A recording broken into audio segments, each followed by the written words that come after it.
Well, I think the world leaders should do the same as they are doing in Ukraine.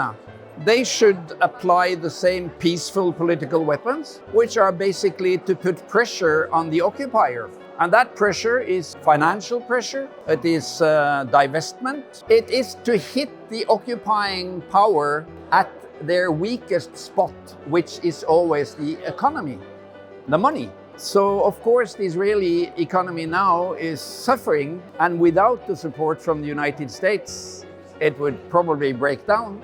They cannot produce the amount of weapon they need for Gaza, and if it opens a full-scale war in the north with Lebanon, they will be in short of stocks very quickly.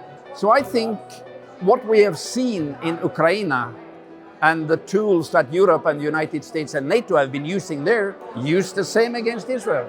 Now, why is that not done? That is, of course, because Israel is a very close friend of the United States. And the United States is the big brother in the NATO, and also pretty much big brother for the NATO countries in Europe. So then we have to look for another type of solution, which is more popular pressure, more demonstrations, more strikes, more investigation as to where are the financial connection between, for example, Norway and Israel. Are we buying weapons? Are we selling weapons? Are we investing? And yes, we have found out, and we are demanding from our government, divest, boycott, and stop selling weapons. So I think we as people, we must understand that we are much stronger than we think. But if we are only one and not unite and make alliances and make campaigns and organize,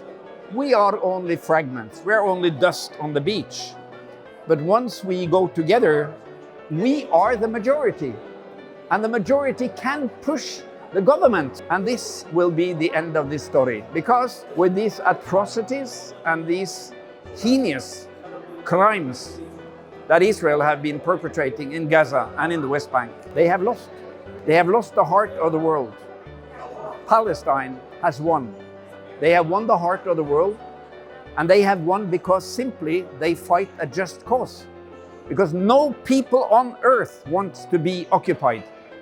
And no people on earth wants to see their children being killed by starvation and lack of water and bombing. And that's in our heart, that's in our genes, that's in our reflexes to fight against injustice. And we have to support the Palestinians. That's our duty. And the history books will show if we did that in a way that changed history, or if we just turned off, didn't talk, looked at football, and don't give a damn.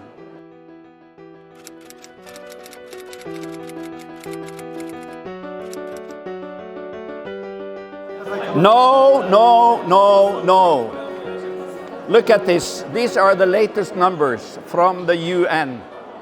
It shows that Israel has killed 29,313 people in 4 months. 70% of them are women and children. When did it become self-defense to kill more than 12,000 children? Look at this last statistics from the WHO. These are the numbers of attacks on Palestinian healthcare in Gaza during the last 4 months. They have attacked 378 health points, and they have killed 659 people. When did it become self-defense to attack hospitals, ambulances, primary healthcare clinics, maternity clinics, and kill doctors, nurses, medical students, nursing students, pharmacists? This is not self-defense. That's stupid. And do they really think we are so stupid as we believe that this attack is anything but a brutal settler colonial occupation of Palestine in order to execute the politics of elimination of the Palestinian people and the politics of the epistemicide to erase the Palestinian culture and all institutions, all universities, all churches, all mosques, every sign of Palestinian life? This has nothing to do with self-defense. Come on!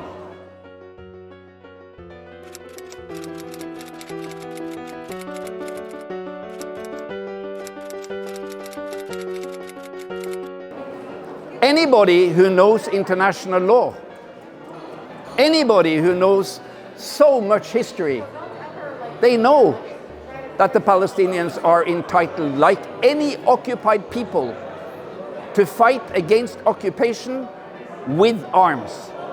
Of course, within the limits of the international conventions, the Geneva Convention, the Hague Convention, and the rules of war.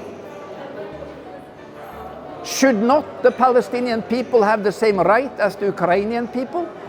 Or the Norwegian people, when we for 5 years were fighting the Germans who occupied us?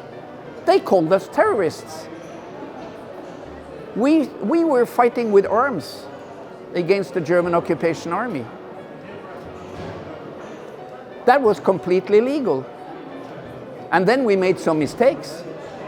The Palestinians may be making some mistakes. Then they should be prosecuted and taken to the international courts, of course. I'm against any terror against civilians, but I 100% support the Palestinian people's right to resist occupation with weapons, just like the Ukrainian people and any other occupied people. Totally. Shukran.